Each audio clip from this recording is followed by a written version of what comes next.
Tzong.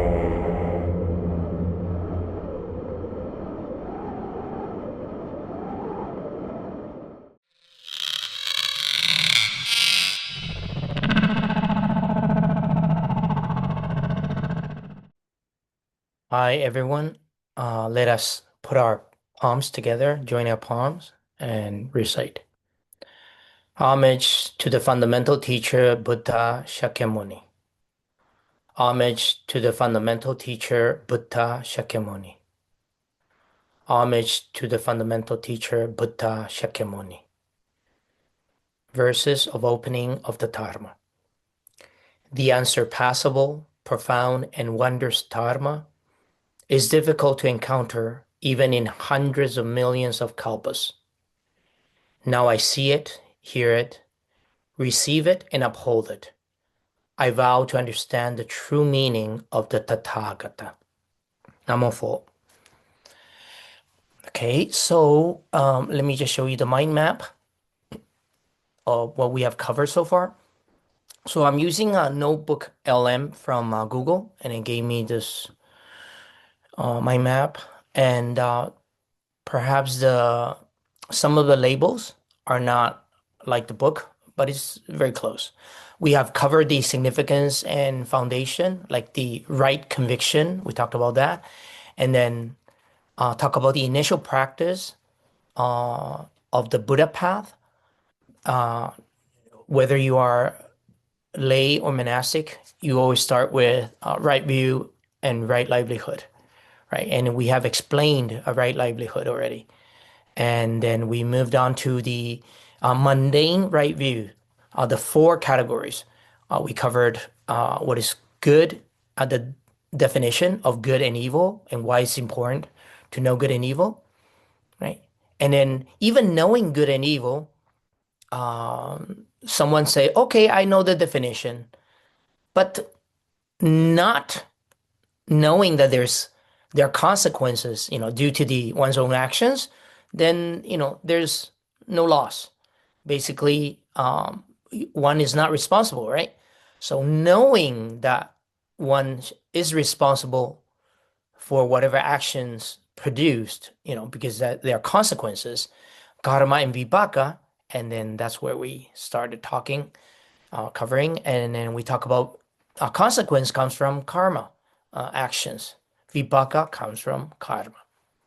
And then minute karma can transform to great or uh, serious karma. And then the guiding karma versus the fulfilling karma, right? And then we continue and then we talk about the determinate versus the indeterminate uh, consequences in terms of time and consequence. Okay, so let's continue. So this will be the fourth point in the document on karma and consequence.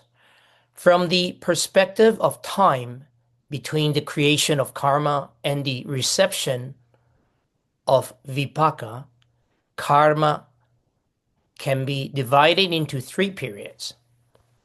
Okay, so there's karma with vipaka in the present.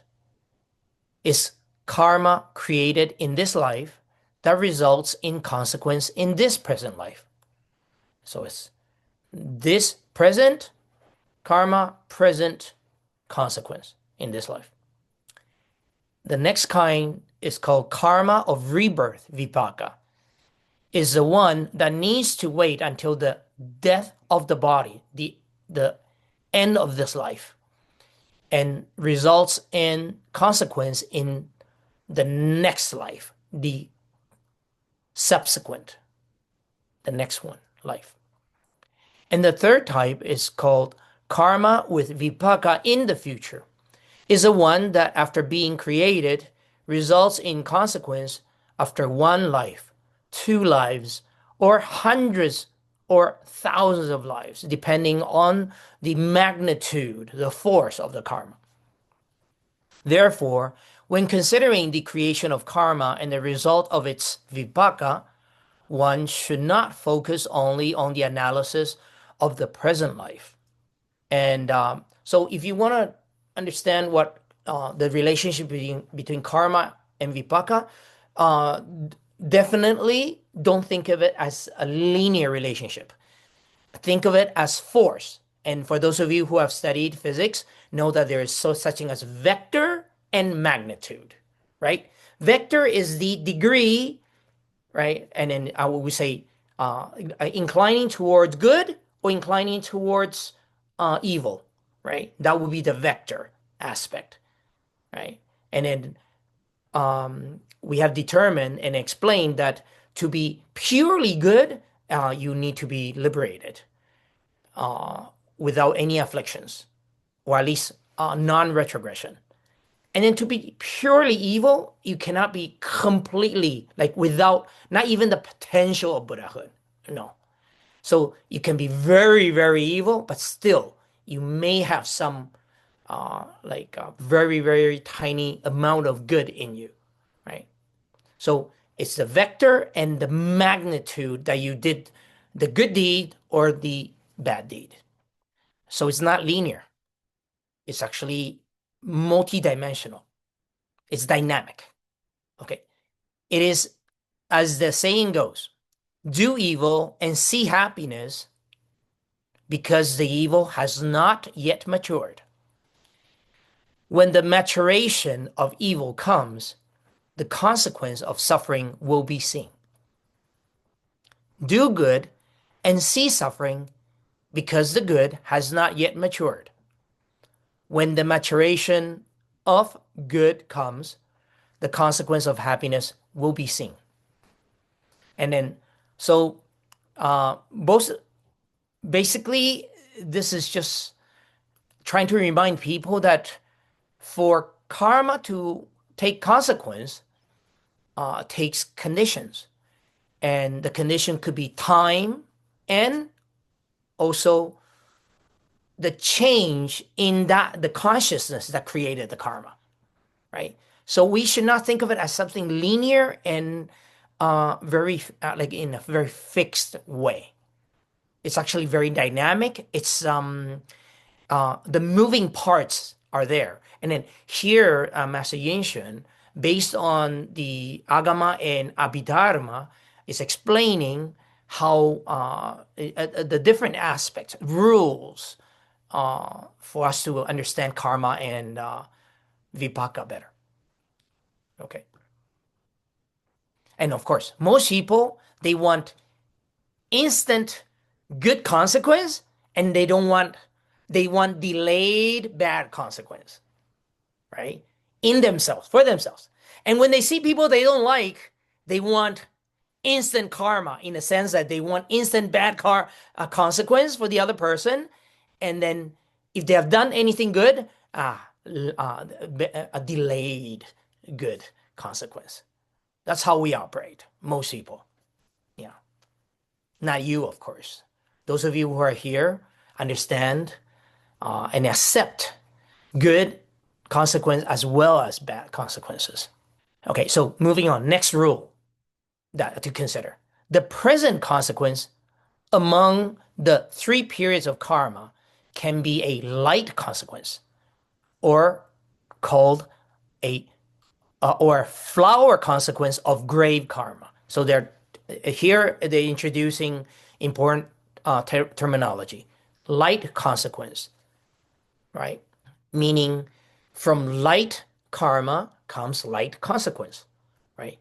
And if it's called flower consequence, it is basically pre-grave consequence, right? Which is like the flower that appears before the fruit. The reason is why it's called flower consequence, because flower blooms and then comes the fruit afterwards, right? And then so it's almost like a prequel of what is to come, of a great karma. And great karma could be good, serious karma, or bad, serious karma, or evil, serious karma. And then here it says, because the fruit consequence of the present life is determined by the karmic force of past goodness and malice, meaning goodness and or malice, wholesome or unwholesome, or good and evil that has been done, right, in past lives or in this life, but prior, right? Thus, before death, it is not possible to have a fundamental and serious change. So, how do we explain fruit consequence? Well, think of it as someone who robbed the bank, or robbed the recently someone robbed paintings or a crown from a museum in France, right? And they still haven't caught the guy. So usually, most people think that if they catch him, and that is his consequence, Vipāka. No, that's not. If they do catch him, it's called flower consequence. He gets put in jail, right? But his true so-called like fruit consequence comes from at the end of his death. If this is like a serious offense, right? Especially killing. When you kill somebody, do you think all murderers are caught? No. We know only of those who are caught, right? So if someone murders, or serial killer murders a bunch of people and is never discovered, then basically he did not suffer flower consequence in this life. But for sure, at the time of his death, he will suffer the fruit consequence. So this is very important. That's why people who do a lot of evil, and then many people use this example, say, oh, civil, how can you, I cannot believe in cause and effect, because bad people nowadays, and they become so rich, and then they live a great lavish lifestyle, and they don't suffer any consequence. How can there be karma? How can there be cause and effect? Well, first of all, you're assuming that nothing bad happens to them. You're assuming that there's nothing wrong with their health, with their relationships, with their loved one. You're assuming a lot of things, right? But just because you don't see the bad person suffering doesn't mean that they can escape from the fruit consequence. However, flower consequence is depending on that person's overall karma and consequence, the overall energy, karmic connection, karmic energy. So this is just introducing certain complexity to this karmic model so that you understand. Okay, so continuing, why can light karma result in present consequence? Because light karma does not necessarily significantly change the consequence in this life, right? So if you do something, an act of kindness, you treat someone well, and that person retributes to you a good consequence, right? That could be light karma. You smile at someone, you say good morning to someone, and then someone gives you a smile back. That is a light karma resulting in a light consequence, because it does not significantly change the person's overall consequence in this life. So that's why when we say instant, or what people call instant karma, it's usually light karma that brings about light consequence. The very serious, grave one, they don't happen like that. They can show a flower consequence, or at the time of death, a fruit consequence. I'm gonna keep going, and then I'll explain how I finally understood this back in 2012. Yeah. So Master Yinshun gives an example. For example, the government operates with a ruling party. So there's a party that got more votes, right? A ruling party, which has its own fundamental policy, and will not allow significant alterations. But if the opposition party, right, has some non-essential suggestions, something that, acceptable to the ruling party, and then, they kind of work it out, and then the current regime may adopt an opposition's suggestion willingly. Okay, that's one way of understanding what like karma is, because it doesn't change, it's not a big deal, right? Continuing. So why does grave karma result in flower consequence in the present in relation to fruit consequence in the future, or in the, this future meaning the next life, at the time of death, right? Because this karmic force is so strong that it results in a grave impact on the present retribution body. This is analogous to a situation where the power of the opposition is so strong, the opposition party is so strong, that the current regime, current ruling party must accept any suggestion from it, as long as it does not harm the existence of the regime and its fundamental policy. Even the karma of rebirth Vipāka and karma with Vipāka in the future have light and grave consequences. Okay, so, and let me just give you my understanding of the why grave evil karma usually only take effect during death or nearing death. It was the Fukuyama earthquake and the nuclear disaster that happened that I understood this concept. Because what happened was there was a tsunami, like basically plate tectonic shifted and it went down and it displaced a lot of water. So a tsunami happened and then it just comes up. And then because I saw a simulation of that tsunami and how tsunami happened. So there's a great displacement of mass. So the water was pushed up like somewhere near Japan. And then the waves started moving. But we're talking about 2 to 3 kilometers in wavelength. So according to the scientist's explanation, geologist, if you were right underneath the shifting of the plate, you will not feel much. You will just go, and then it's come down. It is the wave, because the wave is so long. Longer wave, when you are in the center, in the eye of the storm, you don't feel much because it needs to travel. But as it travels, the kinetic energy that builds up. And when do you see the full force of the tsunami? When it hits the shore. Okay, so, and how big are the waves? Because the shore, there's a slope, so waves hit. The waves that hit first, they have not retreated, and then more waves keep hitting.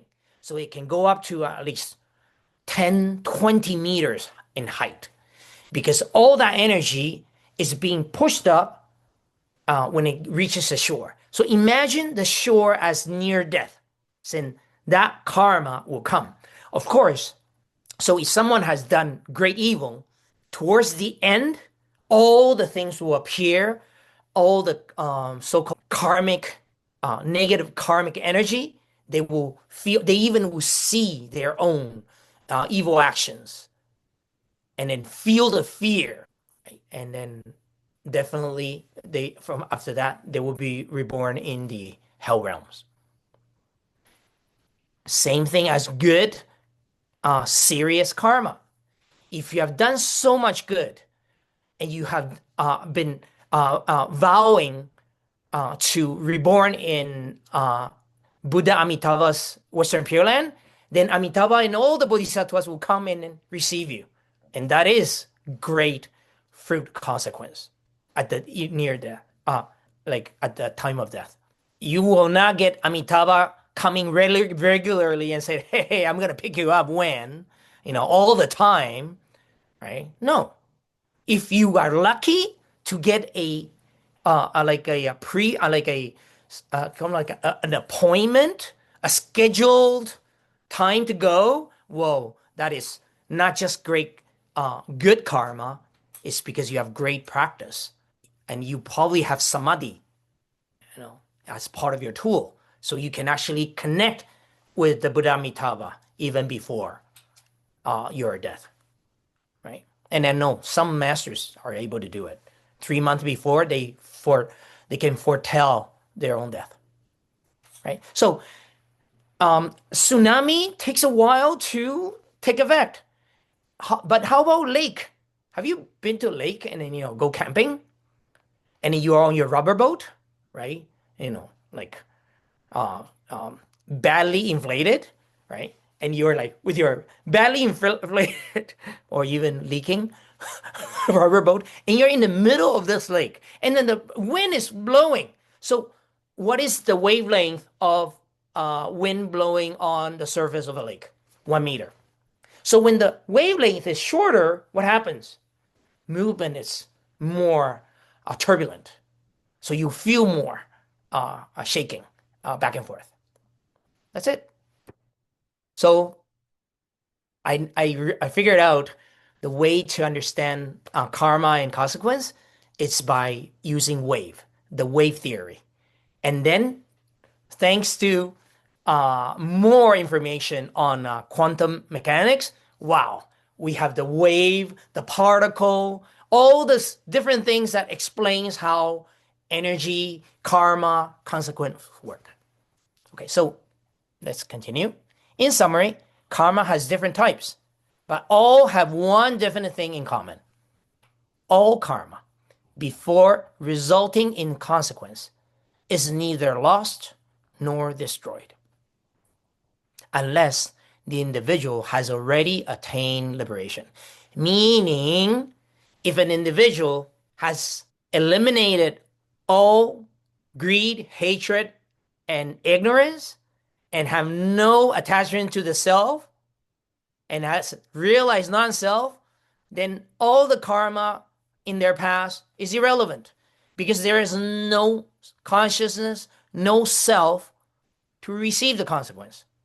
It's done.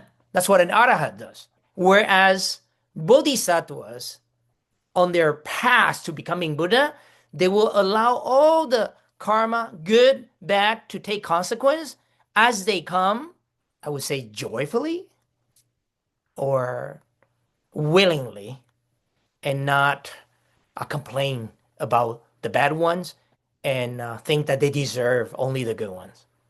Yeah.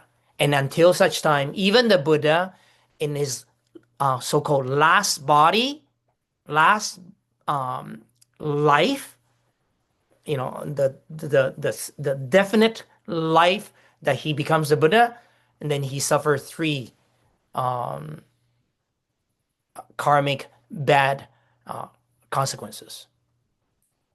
Where there is karma, there will be consequence. If it is not received in this life or the next, even after thousands and thousands of lives, the karmic force continues to exist. As soon as the causes and conditions are met, the consequence will be received. And then, so this is what Master Yinshun explained. And I noticed that he missed some karmic rules, which I will share with you. So the question is, are all karma old or from the past? Is there such thing as a new karma? Of course. Every decision you make is a new one. But is it influenced by your old karma? Possibly by your habits. But is it possible that you make a decision out of the ordinary, out of your usual bad habits or even good habits? Possible. Unless you cross that line from ordinary person to noble and then reach non-retrogression, like sometimes it's 4 steps forward, 3 steps back, right? So that's another way of understanding. So it's not all karma are predestined, right? And then this determinist thinking, it's not Buddhism. It's not karma. A lot of people misunderstand karma in the Hindu and so-called a polytheistic way. And many religions in India believe in determinism. And in Chinese culture, it is said that, if you're born to this world, your entire script is already written for you. No, who's going to write your the script? Yes, you have certain patterns from your past lives, right? Because this is a cumulative body and mind from the past, right? But it's not determined, unchanging, fixed. Then otherwise, what would be the point of practicing? What's the point of getting to know all these rules, right? So there's new karma and old karma. There is collective karma. Collective means a whole country, or collective as in humanity, right? We have collective karma. This global warming. I mean, goodness, it's warming up, and then there's still people running around saying that there is no global warming. So that's collective karma. We all live in this closed environment, closed system. And then in the global wise, then there's different continents. That's different continents. And usually they divide the so-called karma of the northern hemisphere versus the southern hemisphere. If you look at the history of humanity up to now, the northern hemisphere has it easy. Now the table is changing. The southern hemisphere is rising up, and that's in terms of civilization. And each country has its own collective karma, right? And then that's what it is said in Buddhism: the people elect who they deserve, right? So whoever we do, most people that based on the karma of collective karma of that country, its citizens, then the politician is, and then the politics is affected, right? And then even smaller scale communities, east side, west side, North Surrey, Middle Surrey, South Surrey, Langley, Powassan, White Rock, Shaughnessy area, downtown. Even downtown has different collective karma, right? And then out of the collective karma, the opposite would be individual karma. It's not all in that one basket and everyone has the same. No.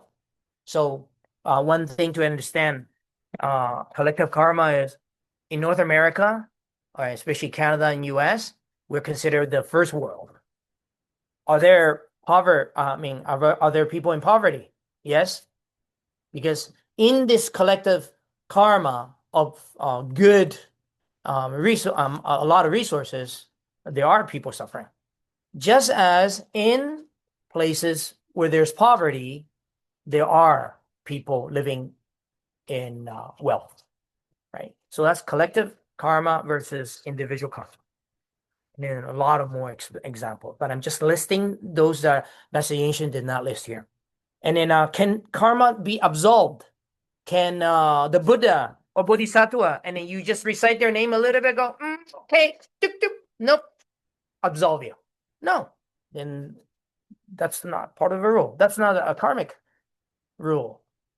Nobody can absolve your own thing. You are the sole owner and heir of your own past karma. Nobody else can suffer for you. And another thing is not mentioned here, but I guess Master Yinshun assume everyone knows already. Good karma does not cancel out bad karma. Every karma is individually produced and will take consequence individually.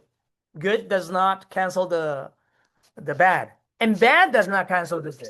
And yeah, that's pretty much what I want to kind of add to all this. So continuing, so we have done explaining the second aspect of right views, mundane right view, karma and consequence. Now we move into the existence of past and future lives. Stanza 33.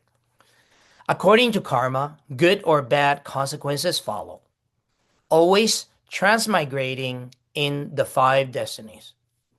The results may be caused by strong or habitual karma, or by thoughts at the moment of death. The forces of karma lead to future existences. Like firewood that finishes burning, but the flame passes to another. So, the right view that there are past and future lives. Okay. The idea that good and evil have their consequences is accepted by most people. Well, this is what Master Yinshun assumed. Nowadays, a lot of materialists, they don't believe that there's good and evil. But some people believe only in current karma and current consequences, and do not believe in a future life.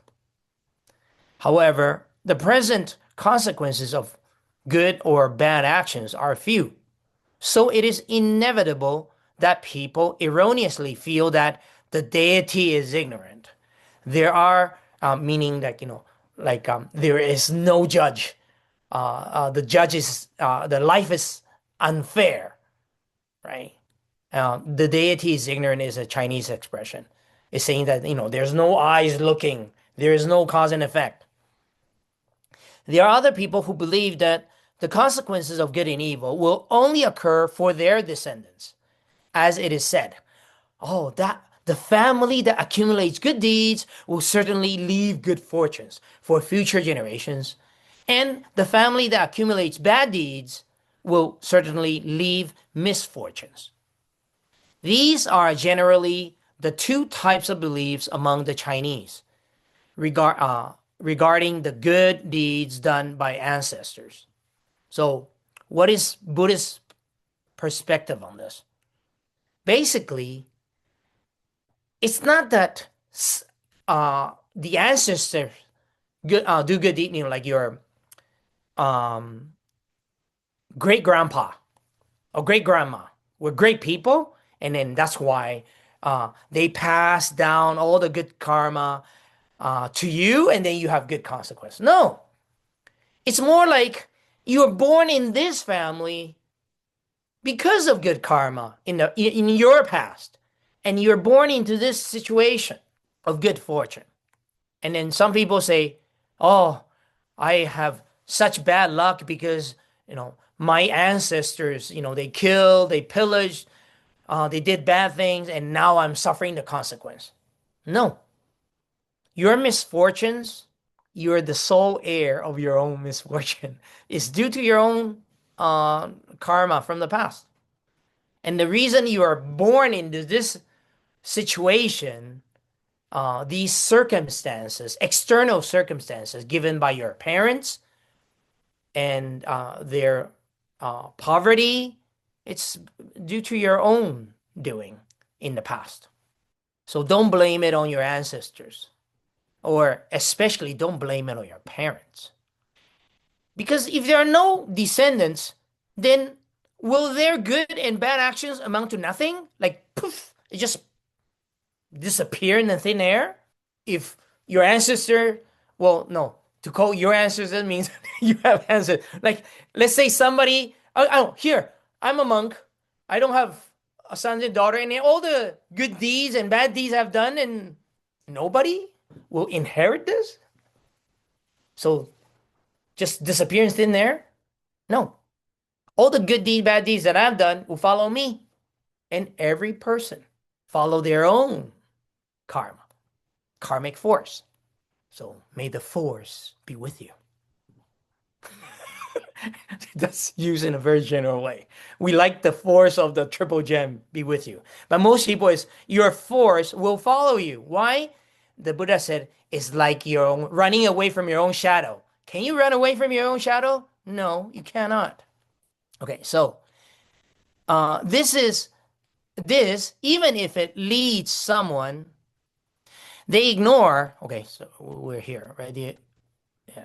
They ignore that in this world, many virtuous parents have bad children. Bad parents have virtuous children. I've seen it all. If there are no descendants, then will their good and bad actions amount to nothing? Some people believe only in the present life and the next life, but not in past lives. This, even if it leads someone to move away from evil and approach good, without understanding about past lives, cannot explain the myriad differences in present life consequences, and also cannot lead to correct conviction according to logic and common sense. So what it's saying is that, let's say you recognize, you accept good and evil, that there is such thing as good and evil, and you accept that there's karma and consequence, but you don't accept that there are past lives and this present life and future lives, then you cannot fully comprehend the workings of cause and effect. Put it this way, we're all humans, right? And we're born into this world. How come we don't all look the same? Same color, same height, same intelligence, same everything. How come? How come everyone is different? Due to our own karma from the past. That's why we are born different and in different regions and different families, different parents, different everything. It's all karmic connection, due to karmic connection. So not only must we have the right view of good and evil, karma and vipāka, but we must also go a step further and have firm conviction and understanding about past and future lives, thereby generating the right view.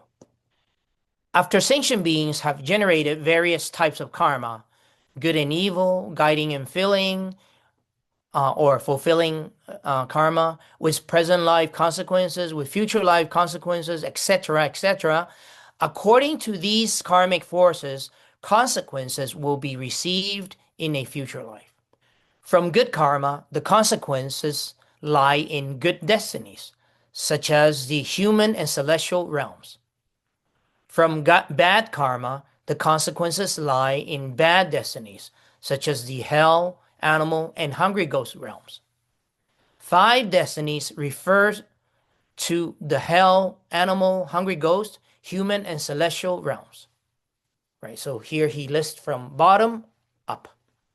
Since beginningless time, sentient beings have been following good and bad karmic forces, always transmigrating in these 5 destinies, life after life, continuously without ceasing. Destiny implies direction. That is, where we will be reborn according to our karma. And since there are 5 types, hence they are called 5 destinies. And then if we add the, with the addition of the asura translated as non-celestials, like non-celestial beings that have celestial kind of like a merit, right? And then we call them 6th path. Path is an alternative translation of destiny. And then the sutras and treatises of Mahayana and Sravakayana either speak of 5 destinies or 6 destinies or 6th path. And most asuras, they live in the ocean and are few in number. Therefore, if they are included in the hungry ghost or animal destiny realms, then they can be consolidated into 5 destinies. Right? So in the Agamas, usually talks about the 5 destinies, and in Mahayana sutras, they may call them 6th path. But just know that asuras are few in number, so they can be included into, and they usually live in the ocean, so they are included into the hungry ghost or animal realms. And then here are just all definitions. Transmigration, rebirth. Okay, transmigration is precisely samsara, cyclical existence. Cyclical, not in the sense of a dog chasing its own tail. It's more cyclical in the sense of a spiral. Because as you spiral, and if you look from top, it's a circle, and you're cyclical. You're going around, but if you're going around, and because there's time movement, so you're moving like a spiral. It could be downwards or upwards, right? So this does not mean that the rising and falling within the five destinies occurs in a fixed sequence of previous and subsequent lives. What does it mean?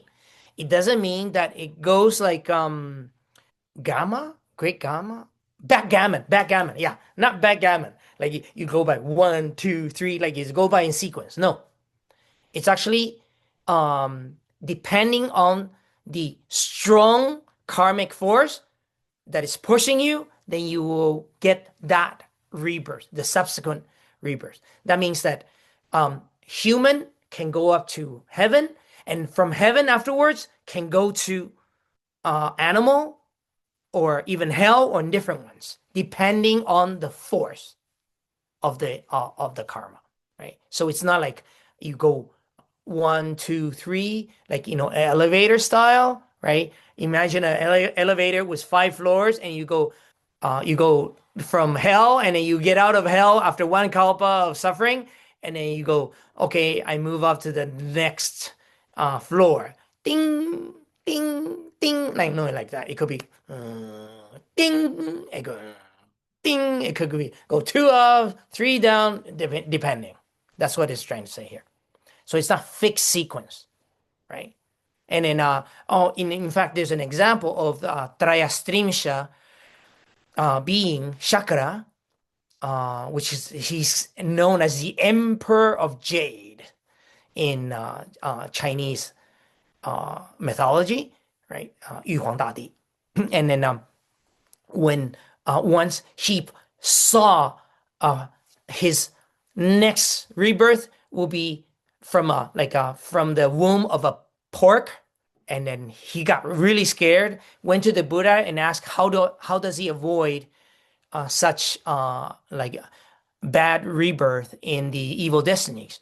And the Buddha explained for him the Chakra Devanam Indra, to take refuge in the triple gem and make the vow to protect and help the Buddhist disciples of the future. So it means that whether one is rising up or falling down, circling and turning, one never escapes the confines of these 5 realms. It's like a hamster on a wheel. The hamster is going to keep running, but it's always within the 5 realms. The idea is to get off the wheel and escape the wheel, and not be confined by that wheel.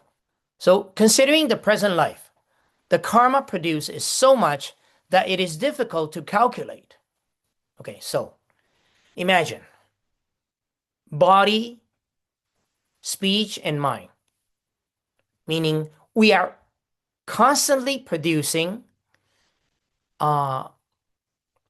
bodily karma, verbal karma, and mental karma. Okay, and mental karma is a real mess if you don't have right mindfulness.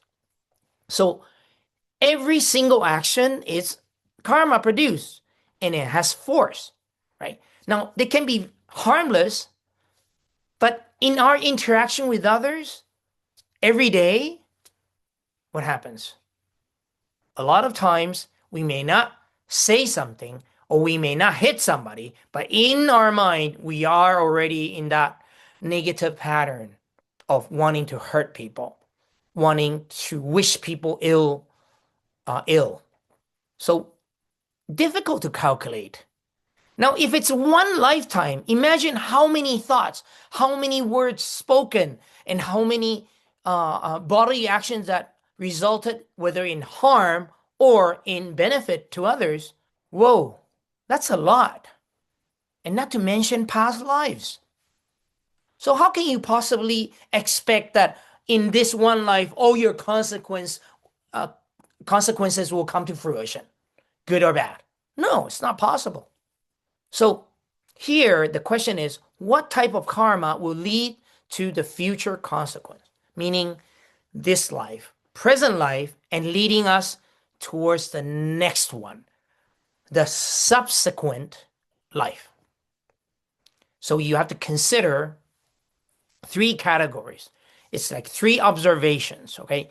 It cannot be certain that where you'll be reborn in next life, but it does not fall outside of these 3 categories, okay? So imagine you are a river of consciousness, and this river is coming to its end.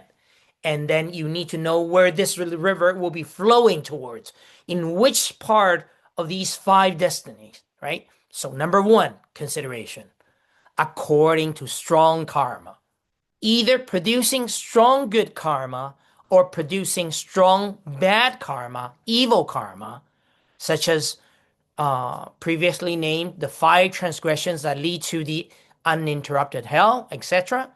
This karmic force is extraordinarily powerful, whether produced consciously or unconsciously.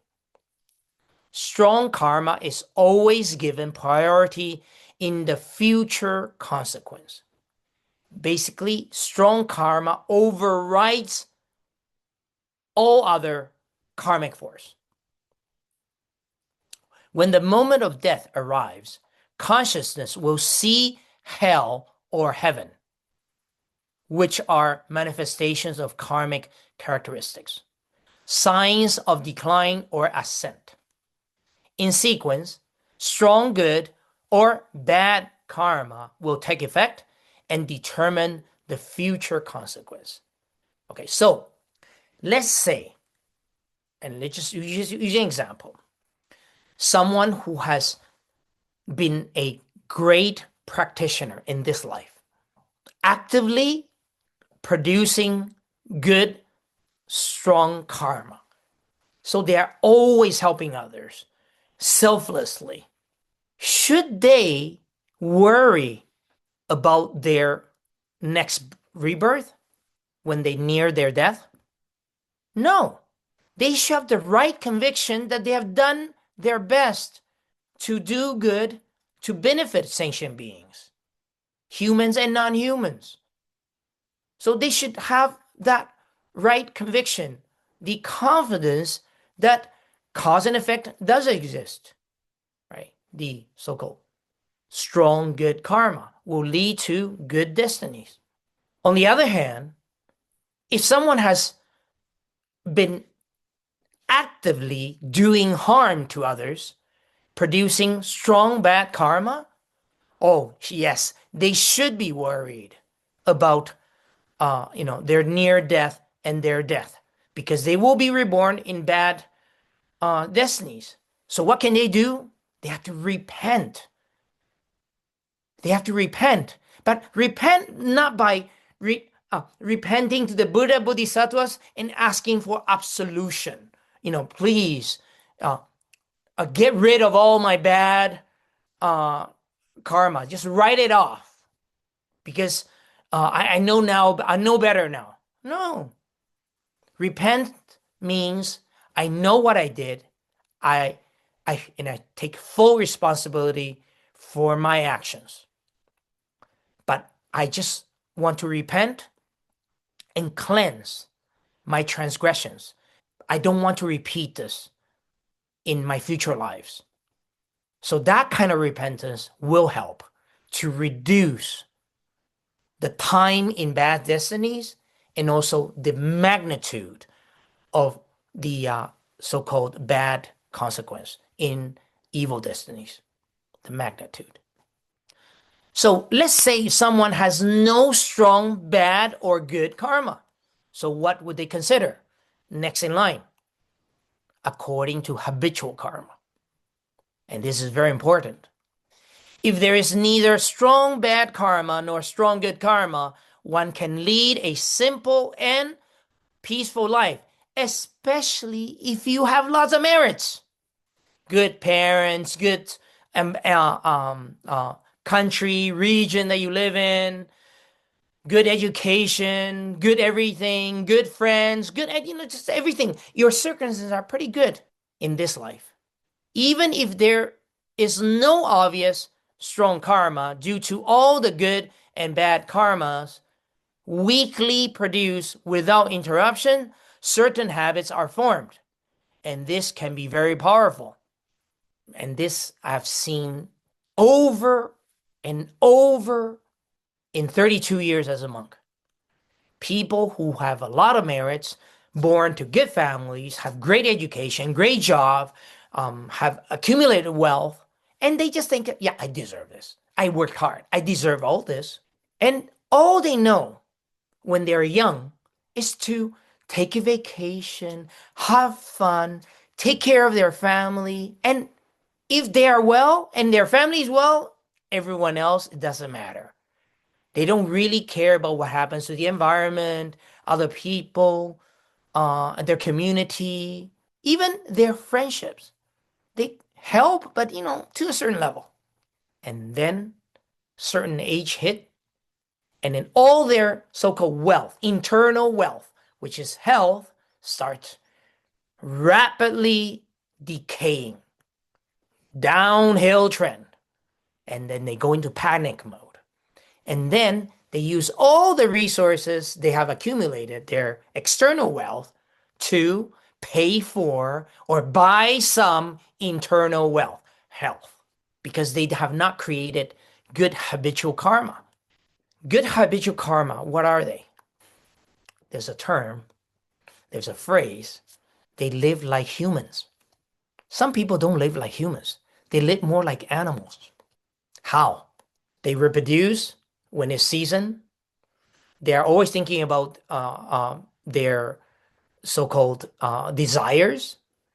They eat not consciously understanding the food, where it comes from, and the amount of food to eat. They just basically live a very lavish, irresponsible lifestyle. Irresponsible in the sense of cause and effect. And that is creating bad habits. People who have all the resources in the world, they wake up whenever they want. They go to sleep when they want, whenever they want.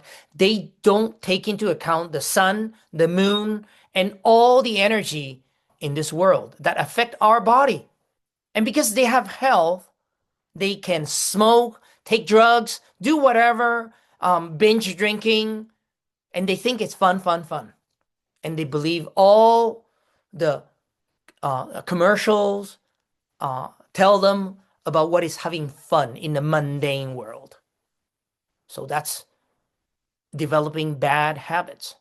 So it says, when the moment of death arrives, such habitual karmic force will naturally invoke and determine the consequence of the next life. So here, I'm just going to tell you straight out, most people ask me, Sifu, what do you think most people's karma is like? Nowadays, what you observe, where are they going to be reborn? If they have not killed, they have not caused great harm to others, but they have lived a very irresponsible habitual, a life with habitual karma that is not so healthy, most people, they end up in animal realm. And a well taken care of pet, to an owner that will really take care of them, right? But they would end up like a well taken care of cat or dog. That's most people's, that don't understand karma and consequence, don't understand, they are not actively producing strong, good karma or even good habits. What are good habits? Waking up when the sun is out. There's a certain range of waking up time, right? They sleep a decent amount of hours, but they wake up, they make their bed, they have a certain so-called routine, healthy routine. So here Master Yinshun gave an example from Buddha's time. In the past, an elder named Mahanaman, okay, it's actually the Buddha's uncle in the secular life. He asked the Buddha, I am always recollecting the Buddha, thinking about the Buddha, and I do not lose mindfulness. But sometimes when I'm at busy intersection, and remember, there are roads in ancient India too, and with so many people, and then elephants, horses are crossing, I forget to be mindful of the Buddha. And I think to myself, if at that moment, when my mind is scattered, I die accidentally, being trampled by an elephant or kicked by a horse, would I fall into the evil destinies? And the Buddha explained to him, no, you will not fall. You are always recollecting the Buddha and have developed the good habit of learning from the Buddha. Even if you lose mindfulness and die, you can still ascend to the good destinies, human or celestial realm. This is because, okay, very important now. This is because the karmic force is strong and it does not necessarily align with the state of mind at death, meaning the karmic force of good, strong karma, good habitual karma is so strong, even if you were scattered-minded at the time of death, you will still be reborn in good destinies. Just like a large tree that leans and grows southeast. Once cut down, it will naturally fall southeast. I cannot emphasize how important this is. Get it through your thick skull. If you do good things, if you have good habits, you will not be reborn in evil destinies. Don't become your worst enemy. I know so many practitioners, I go, oh, I don't know if you have done enough good. I don't know if you have good enough habits. I don't know. I'm worried that the moment of my death, I don't remember to recite Buddha, and then Amitabha won't come and receive me. Not possible.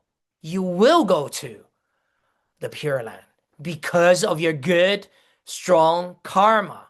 Good, strong karma also includes your strong vow to reborn in Pure Land of Amitabha. Your good habits of reciting Amitofo, Amitofo, Amitofo, Amitabha, Amitabha, all the time. Good habits. Even at the time of death, and let's say you have dementia. Let's say you have Alzheimer's during that last period.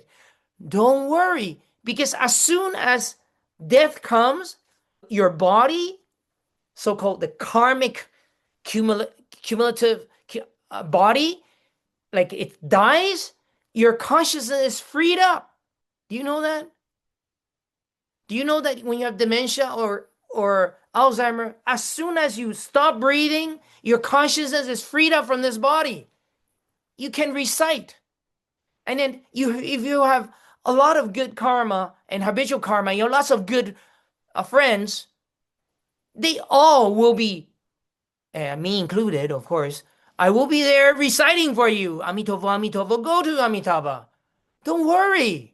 Don't be your worst enemy. What if I have thoughts? Or what if I think about something that I did wrong, blah, blah, blah. Like, I have negative thought and you just be reborn in the evil destiny. It doesn't work like that. It's vector and magnitude. And if you don't know what vector and magnitude is, brush up on your physics or quantum mechanics. Just like a large tree that leans and grows southeast, once cut down, it will naturally fall southeast. Right conviction, right understanding gives confidence in the practice, removes doubts. Doubts are the stupidity that will impede and then also like go against our own practice. So therefore, refraining from evil and doing good is certainly very good. Strong karma, as it can produce strong good karma. However, the most important thing is to regularly practice and develop the habit of doing good karma. For at the moment of death, one will certainly ascend due to the karmic force. Karmic force. Vector and magnitude. Recently, I've been hearing some students telling me how in their sleep, they are able to recite the Buddha's name. They are able to recite Buddhang Saranang, refuge in the triple gem. Oh my goodness, you guys are basically guaranteed to be reborn in good destinies. At least that's what my teacher told me. He said, how do you know the Dharma has seeped through your skin, flesh, bones, and reached your marrows? When asleep and thinking you are in your sleep mode, you are able to recall the Buddha's name. You are able to remember the Dharma. You are able to remind yourself of impermanence, of loving kindness, no enmity. I could go on forever, but I should move on to the next. So, strong karma, important. Good, strong karma. Good, habitual karma. What if somebody lived a very, very unproductive life? Nothing spiritual. No good karma. No bad karma. No good habits. Well, when there's no good habits, usually there's lots of bad habits. Let's say there is no bad habits either. It's just kind of so-so, right? They don't believe in anything. It's just a materialist believing in money, power, and all the mundane things. Then, number 3 consideration kicks in. What is it? According to final thoughts. If a person does not have strong good or bad karma, nor habitual good or bad karma, when the moment of death arrives, they will be confused, not knowing where to go. Because a materialist, someone who denies karma and consequence, they think, I die, poof, end of story. And then it's not the end of story. They will be super confused. Oh my goodness, why am I seeing my body? Why am I not? I'm still here. What do I feel? My consciousness. Why do I have thoughts? Not knowing where to go. So, if at the last moment they remember good deeds, then this will generate good karma that leads to the consequence of ascending to the human or celestial destinies. If they remember the bad actions done during life, all the things that they have done to harm people, take advantage of people, then this will generate bad karma that leads to a fall into the evil destinies. For this type of person, without strong or habitual karma, the thoughts before death are very important. Now that's when they really need help, and then people around them that actually do some palliative assistance, helping out, will really, really count for something. And it's not just Buddhism. It could be any religion that have a way of coaching the deceased and like just be there with them, right? So, and here it goes. Therefore, when people are nearing the end of life, it is best to convey the Dharma to them, recite the Buddha's name for them, and make them remember their good deeds done during life, so that they generate good karma and receive good consequences.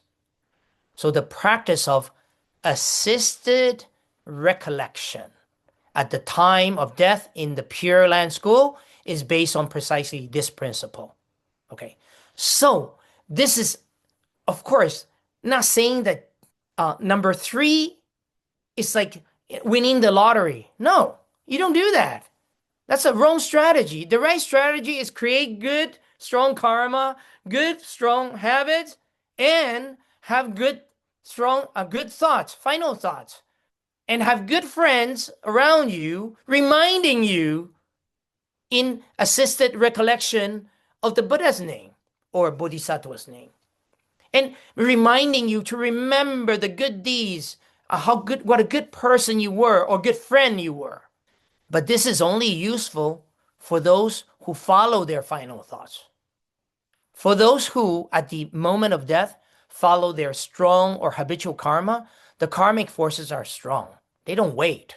They're reborn right away into the next life. For example, if the strong or habitual karma is bad, then it is very difficult to make them recollect the triple gem or the virtues of generosity or discipline, etc. In short, studying Buddhism and practicing it is more important in daily life.